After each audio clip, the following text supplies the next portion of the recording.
हरि तेरी आरती गाऊं, श्याम सुंदर तेरी आरती गाऊं, रास बिहारी तेरी आरती गाऊं। हे मोर मुकुट तेरे शीश पे सोहे, मोर मुकुट तेरे शीश पे सोहे। प्यारी बंसी मेरो मन मोहे, प्यारी बंसी मेरो मन मोहे। या मुरली पे बल बल जाऊं, या मुरली पे बल बल जाऊं। कुंज बिहारी तेरी आरती गाऊं, बांके बिहारी तेरी आरती गाऊं। चरणों से निकली है गंगा प्यारी, चरणों से निकली है गंगा प्यारी। जिसने सारी दुनिया तारी, जिसने सारी दुनिया तारी।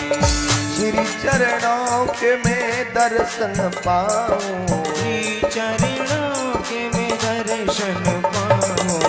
रास बिहारी तेरी आरती गाऊं, कुंज बिहारी तेरी आरती गाऊं। हे दास अनाथ की नाथ आप हो, दासिया नाथ के नाथ आप हो।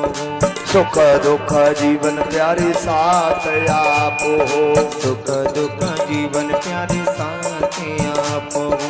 प्यारी छवि लो मनो में बसाओ, प्यारी छवि लो मन में बसाओ।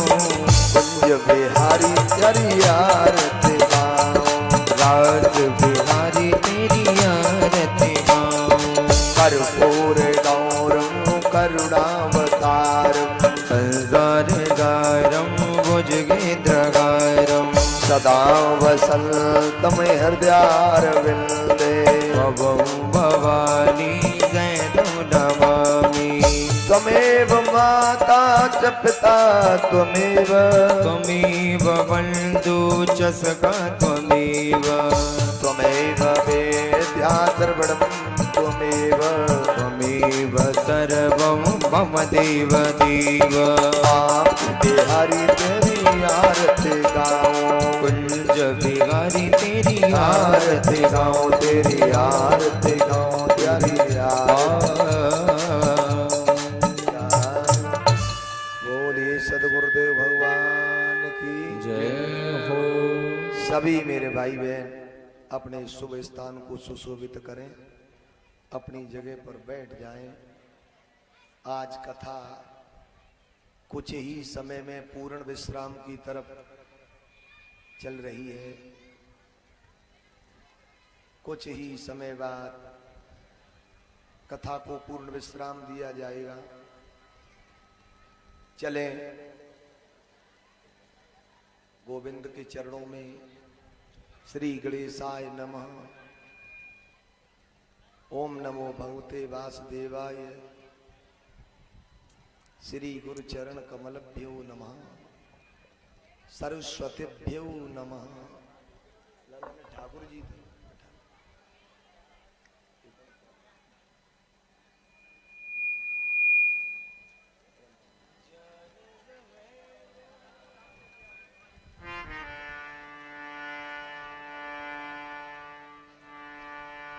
हरि ओम।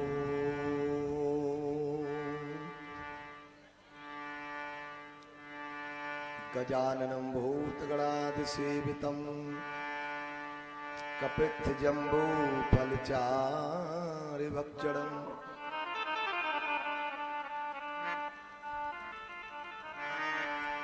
उमासुतं शोकविनाशकारकम् नमामि विघ्नेश्वरपादपङ्कजम्। कृष्णाय वासुदेवाय हरये परमात्मने प्रणतक्लेशनाशाय गोविन्दाय नमो नमः। नारायणं नमस्कृत्य नरं चैव नरोत्तमं देवी सरस्वती व्यासं ततो जयमुदीरयेत्। अतुलित बल धामम है मुसैला भदेहम तनुज बन किसानम ज्ञान नाम ग्रगण्डम सकल गुण निधानम बारणामधीशम रघुपति प्रिय भक्तम बात जातम नमामि नारायणं नमस्कृतं नरं चैव नरोत्तमं देवी सरस्वती व्यासं ततो जयमुदीरयेत्।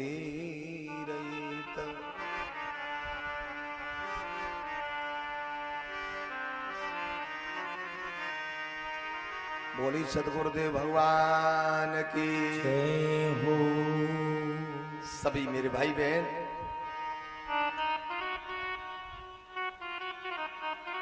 अपने हृदय रूपी जो डिब्बी है मेरे भाई बहन, हृदय रूपी डिब्बी के ढक्कन को हटाइए। आज कथा पूर्ण विश्राम की तरफ जा रही है। क्यों कि कथा प्रारंभ से पहले कीर्तन किया जाता है, विधान है, नियम है। और कथा विश्राम के बाद भी कीर्तन होता है। तो क्यों कथा से पहले और महाराज बाद में कीर्तन होता है? क्योंकि जो हृदय रूपी डिब्बी है, डिब्बी में ढक्कन लगा हुआ है, तो ढक्कन की चाबी है दरवाजा क्या कि कीर्तन। कीर्तन के द्वारा हृदय रूपी डिब्बी का ढक्कन खुलता है महाराज, और उसी चाबी से फिर बंद हो जाता है, लॉक हो जाता है कि इसमें से कुछ रखा है वो निकल नहीं जाए। तो चले 1 मिनट अपने भगवान नाम संकीर्तन। हरि नद लाल तुम्हारे मंदिर में एक प्रेम पुजारी आया है।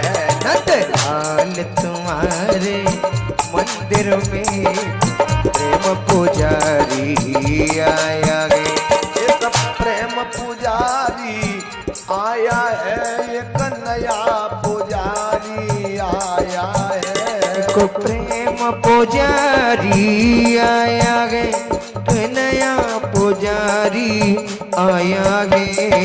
और पूजा को कुछ भी लाया नहीं, बस अलग जगाने आया है। पूजा को कुछ भी लाया नहीं, बस अलग जगाने आया है। घनश्याम तुम्हारे मंदिर में एक नया पुजारी आया है।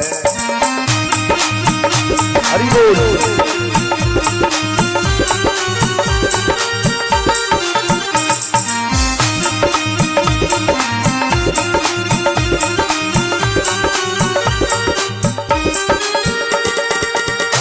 मन को तो बनाया मंदिर है, मूरत भी तेरी बिठाई है। मन को तो बनाया मंदिर है, मूरत भी तेरी बिठाई है। और पूजा की शक्ति तो भगवान ये शरण तुम्हारी आया है। पूजा की शक्ति तो भगवान ये शरण तुम्हारी आया है। लाल तुम्हारे मंदिर में एक नया पुजारी आया है। लाल तुम्हारे मंदिर में एक प्रेम पुजारी आया है।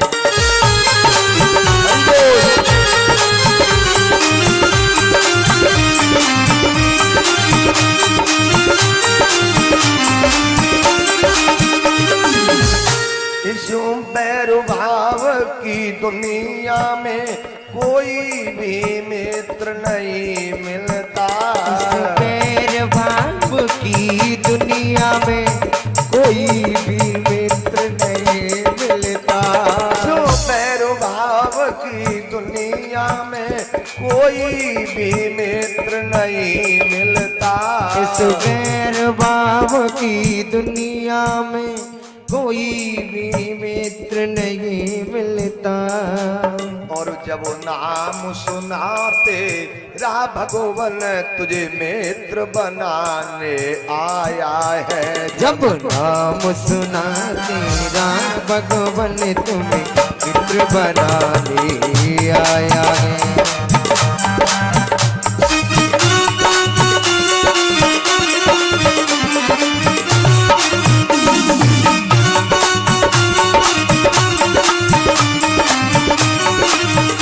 भजे राधे गोविंद भजे राधे गोविंद मूड राधे गोविंद भजे राधे गोविंद भजे राधे गोविंद भजे राधे गोविंद मूल राधे गोविंद भजे राधे गोविंद। मेरो राधा रमण गिरधारी गिरधारी श्याम बनवारी। मेरो राधा मेरो राधा रमण गिरधारी गिरधारी श्यामा बनवा। बोले सतगुरुदेव भगवान की, बोले बाल कृष्ण भगवान की। हाँ मेरे भाई बहन,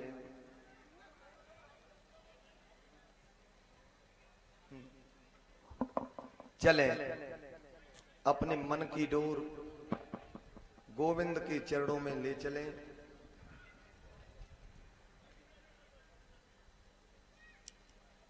कल कथा का विराम रहा, श्लोक कह रहा है कि द्वारकांभू राजन महामोद पुरोक साम रुक्मया रमयो प्रीतम दृष्टा कृष्ण श्रियाओ पतिम। कल रुक्मणी महामाया जगदम्बा मैया लक्ष्मी स्वरूप रुक्मणी जी का विवाह भगवान श्री कृष्ण जी के साथ में हुआ। आपने ये कथा कल श्रवण की। चलिए आसीत सत्राजित सूर्यो आसीत सत्राजित सूर्यो भक्तस्परम सखा प्रीतस्मै मणि प्रदात सूर संतुष्ट शमंतकम। देखिए मेरे भाई में एक सत्राजित नाम का व्यक्ति सूर्य नारायण का परम भक्त है। तो सूर्य नारायण की भक्ति की तो सूर्यदेव ने सत्राजित को एक श्यमंतक नाम की मणि प्रदान की। उस मणि में इतना तेज है कि जब सत्राजित गले में उसे डाल के निकलते हैं तो उन्हें ऐसा लगता है कोई सामने से देखता है कि सूर्य नारायण चल के आ रहे हैं। उस मणि में इतना तेज है।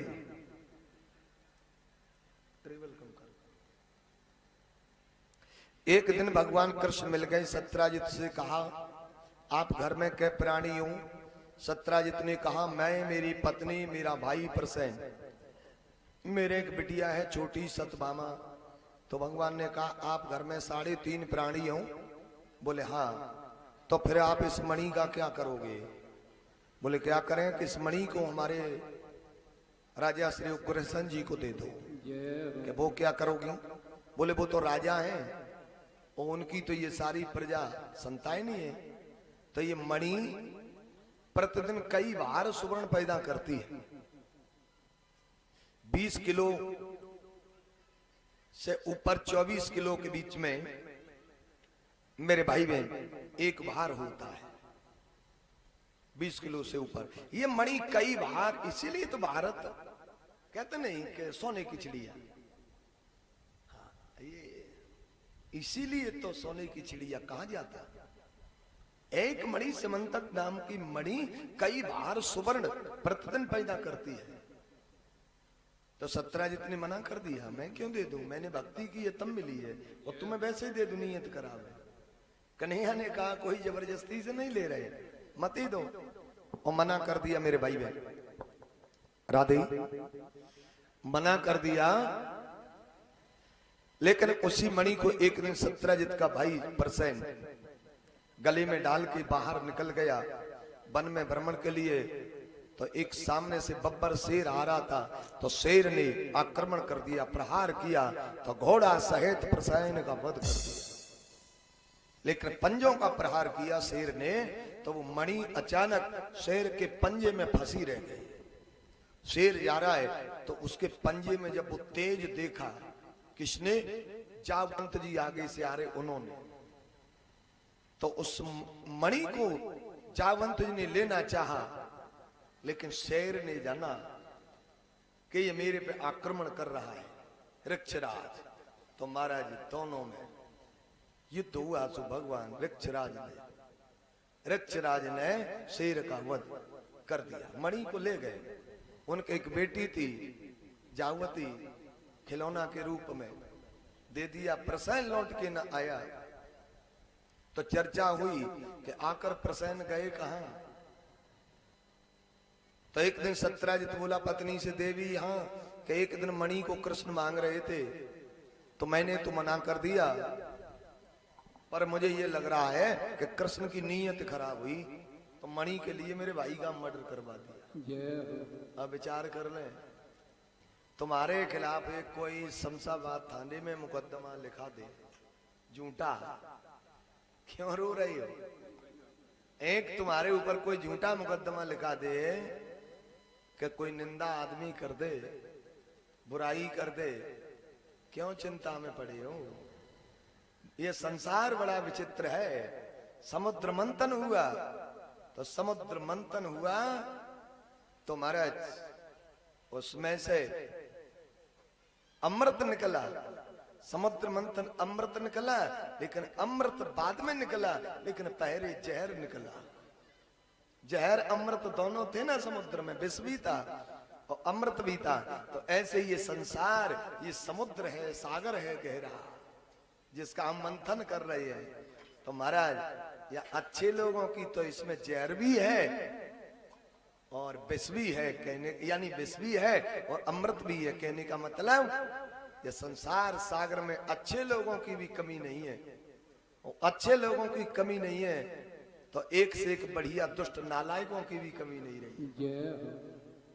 महाराज एक संत के ऊपर कोई उंगली उठा दे, तुम्हारे ऊपर कोई उंगली उठा दे, क्यों परेशानी कर रहे हो? संसार बड़ा विचित्र है। भगवान राम को नहीं छोड़ा, कृष्ण को नहीं छोड़ा, ये तुम्हें छोड़ देगा? क्यों जी? जब भगवान राम कृष्ण को नहीं छोड़ा अशोक बाबू जी, तो विचार कर ले, ये संसार तुम्हें छोड़ देगा कि ये पंडित जी को छोड़ देगा?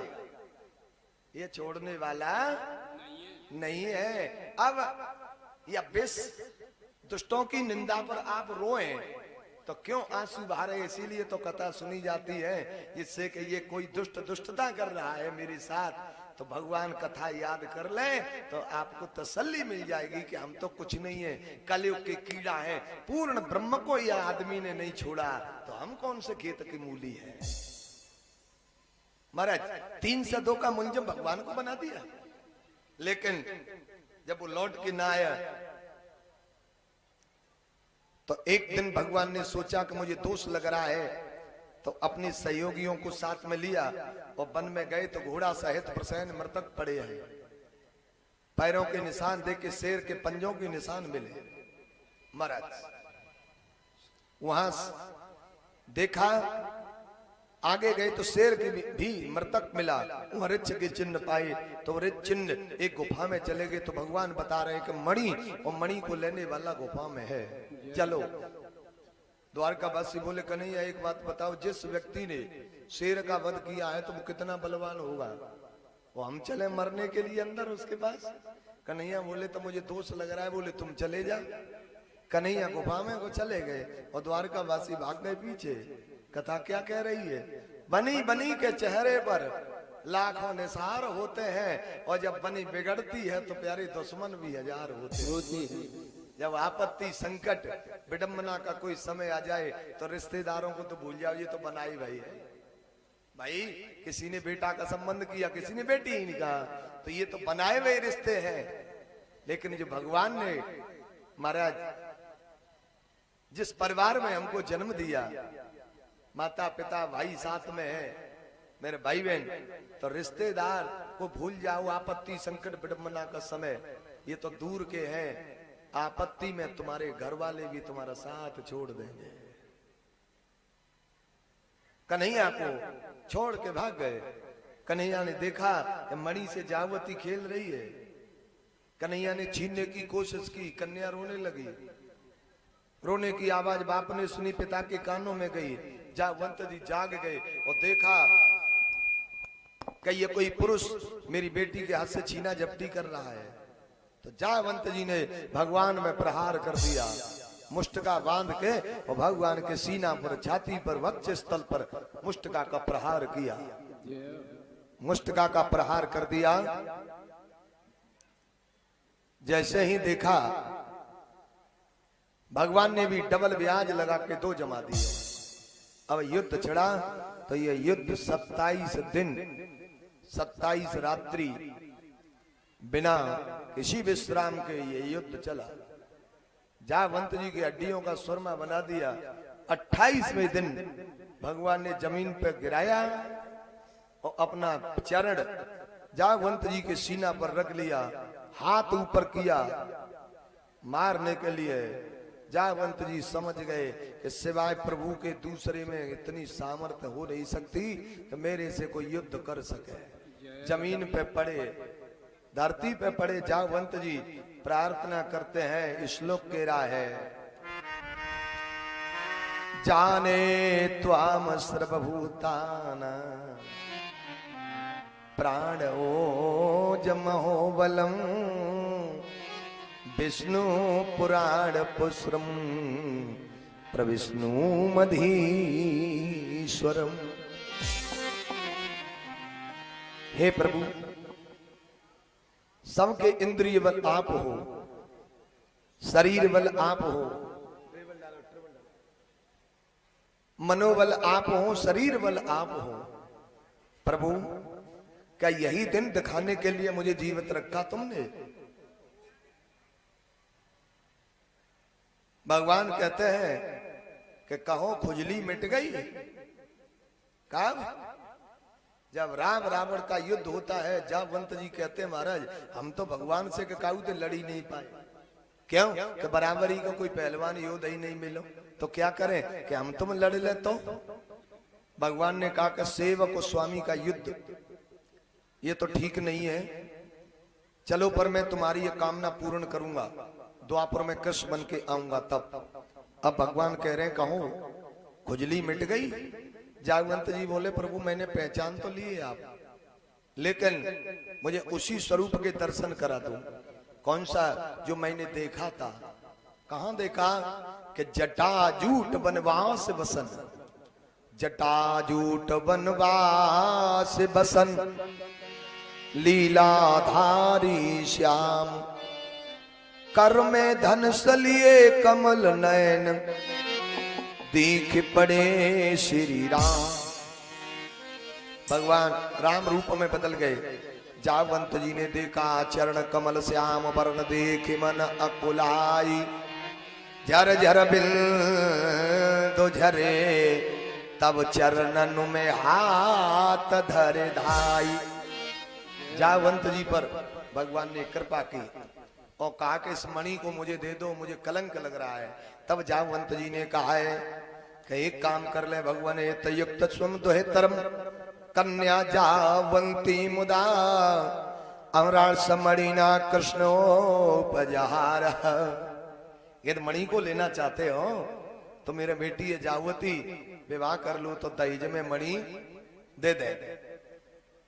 महाराज अब भगवान देख रहे हैं कि अब विवाह करते हैं तो भालू की बेटी है, सारे शरीर में बड़े बड़े रोए खड़े हैं, रीछ तो देखे आपने, तो भालू की बेटी है वो विवाह नहीं करते हैं तो कलंक ना मिट रहा। कलंक जल से पतला ज्ञान है, पाप भूमि से भारी, क्रोध अग्नि तेज है और कलंक का जल से काली। कलंक काजल से काली। भगवान ने कहा कि वो कलंक नहीं रहना चाहिए, कलंक मिट जाए, भले ही भालू की बेटी के साथ विवाह सही। तो भगवान ने इच्छा प्रकट की और जावंत जी ने बेटी मणि सहित पूजन कर दिया।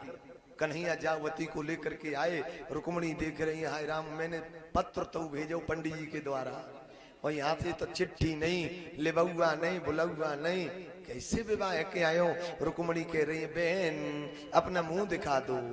रुक्मणी बोली कि मुझे मुंह दिखा दो।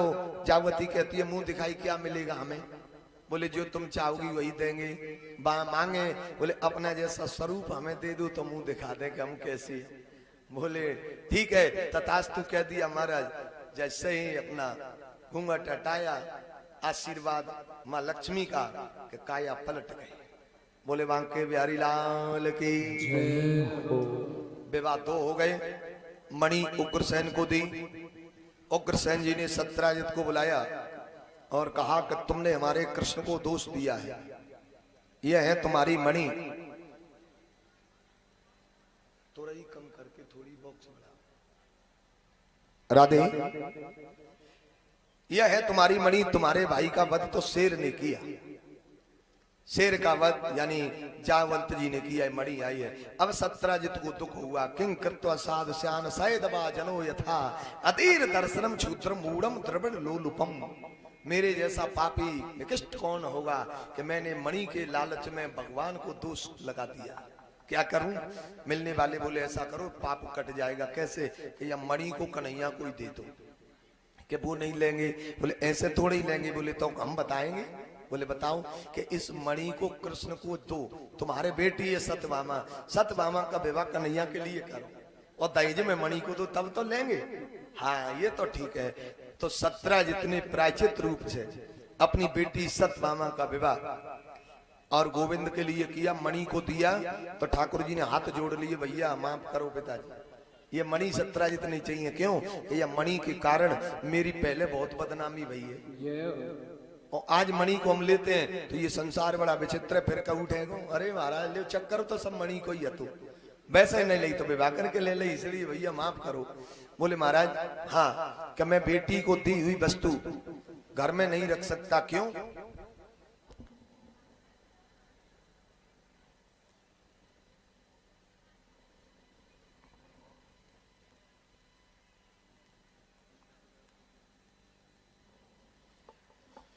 बोले क्यों?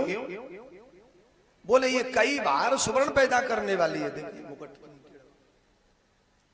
ये कई बार सुवर्ण पैदा करने वाली है। तब भगवान ने कहा तो ऐसा करो मणि को अपने घर में रखो और सुवर्ण पैदा हो मेरे घर भेजते जाना। ऐसा ही हुआ। 3 विवाह महाराज हो गए। आज भगवान कृष्ण अपने बुआ के बेटा पांडवों से मिलने इंद्रप्रस्थ गए हैं। इंद्रप्रस्थ कहाँ है? जिसे आज हम कहते हैं दिल्ली। ये दिल्ली पहले कभी इंद्रप्रस्थ के नाम से जानी जाती थी, पांडवों की राजधानी रही। आज कन्हैया बुआ के बेटा पांडवों से मिलने के लिए इंद्रप्रस्थ गए हैं। तो पांडवों ने जब देखा कि गोविंद पधारे हैं तो ततैव कुशलनो अभूत सनातास्ते कृतावयम। आज कहते हैं पांडव जन गोविंद आपने हमको अपना रिश्तेदार माना तो तुम मिलने के लिए आए। हम आपके दर्शन करते जीवन के दुख भूल गए, लेकिन कुछ दिन हमारे पास ही ठहर जाओ महीनों। तो कन्हैया कुछ दिन के लिए दिल्ली रुक गए, ठहर गए। इधर द्वारका में क्या हुआ कि सत्राजित का वध सत्यभामा ने कर दिया। तो अपने पिता की मृत्यु से दुखी होकर के कृष्ण पत्नी महाराज दिल्ली पहुंची। महलों में भगवान को देखा और धरती पर गिर पड़ी, रोने लगी। तो भगवान ने उठा के सत्यभामा को हृदय से लगाया, पूछने लगी देवी अचानक कैसे आई तुम? एक बात बताओ द्वारका में तो सब ठीक है? कहते हैं सत्यभामा तुम्हें द्वारका की क्या चिंता है? बोले क्या हुआ कि आप तो पांडवों के बीच में बैठे ताश खेल रहे, बुआ के बेटा हूं, मेरे पिताजी का वध कर दिया है। किसने? सत्यभामा ने। और सत्यभामा रो रही थी, उससे भी ज्यादा भगवान रोने लगे। सत्यभामा रो रही अपने पिताजी के लिए, उससे भी ज्यादा भगवान रोने लगे। परीक्षित जी ने पूछा प्रभु भगवान काहे रोए? सत्यभामा तो इसलिए रो रही थी कि उनके पिताजी का मर्डर हुआ, लेकिन भगवान को रोने की क्या जरूरत थी? सुखदेव जी कहते हैं राजन भगवान इसलिए रोए कि अब कल को आए रहे तो हमने कर रोई देंगे तो जिन शर्म तो नहीं लगेगी। काहे की ये बताना चाहते कि कलयुग में अपनो बाप मैया मरे तो भले ही मती रोना भैया। अपनो बाप मैया घर मरे और दुखी हो तो भले ही मती रोना, और ससुराल में ससुर को गधऊ मर जाए तो रोए भी जानो पड़ेगो। नहीं का चैन ते मिलेंगी का। हाँ टाइम ते खाना नहीं मिला, ससुराल रोने नहीं गया तो देखा है बेटा ससुराल जाए मम्मी जी पापा जी है कि वैसे ही तो बोलते हैं। हाँ जो आते हैं ना लड़के ससुराल ऐसे ही बोलते हैं मम्मी जी 1/4 भाग से बोलते जीव से। क्यों बोलते हैं? मजबूरी का नाम महात्मा गांधी है। महाराज परेशान है क्यों? बाबा तुलसीदास जी बता रहे हो नारी बेवस नर सकल गुसाई और नाचे नट मर कटकी नाई।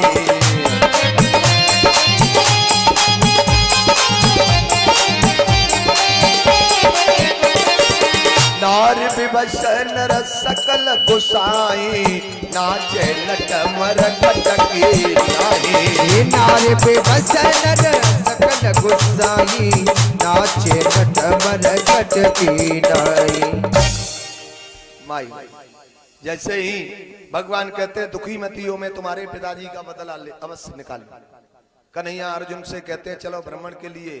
आज अर्जुन ने जैसे ही साथ में लिया कन्हैया ने और भ्रमण करने के लिए यमुना किनारे गए तो क्या देख रहे हैं कि यमुना किनारे झाड़ी में वन में एक देवी तपस्या कर रही है। तो अर्जुन से कन्हैया ने पूछा इनके पास जाओ, ये पूछो क्यों बैठी हैं, किसकी बेटी हैं। अर्जुन गए पूछने लगे देवी आप या बनखड़ में अकेली क्यों बैठी हो? तो वो कहती हैं कि अहम देवस सब दोहिता पतमिक्षतौ अहम देवस सब दोहिता पति इच्छतम, यानी मैं पति की इच्छा पति प्राप्त करने की इच्छा से मैं यह तप कर रही हूँ। बोले किसे पति बनाना चाह रही हो? विष्णु वरेदम तपा परमावस्थता, विष्णु स्वरूप कृष्ण को मैं अपना पति बनाना चाह रही हूँ। बोले तुम्हारा नाम क्या है? नाम बताने लगी कि कालिंद्रित समाख्या बसा में यमुना। राधे राधे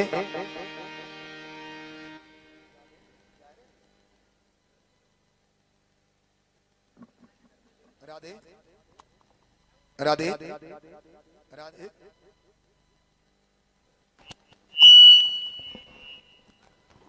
राधे राधे श्री राधे। बोले तुम्हारा नाम क्या है? नाम बताने लगे कालेंद्रित समाख्याता बसामि यमुना जले द्रवते भवने पिता यादव